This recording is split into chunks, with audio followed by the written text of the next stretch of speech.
Situasiya sualında dəmir 2 xlorid olan 3 dənə qab verib. Birinci qaba X metal əlavə olunur, ikinci qaba Y metal, üçüncü qaba Z metalı və deyir ki, birinci qabda qaz halında maddə. Deməli, bu aktiv metaldır.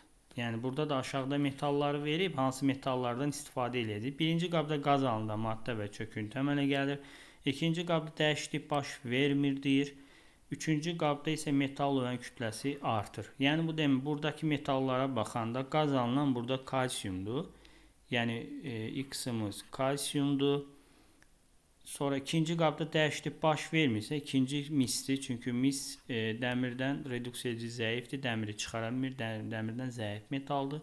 Üçüncü qabda dəmir kütlənli metal olan kütləsi artırsa, üçüncü qabda da metalımız bizim maqneziumdur.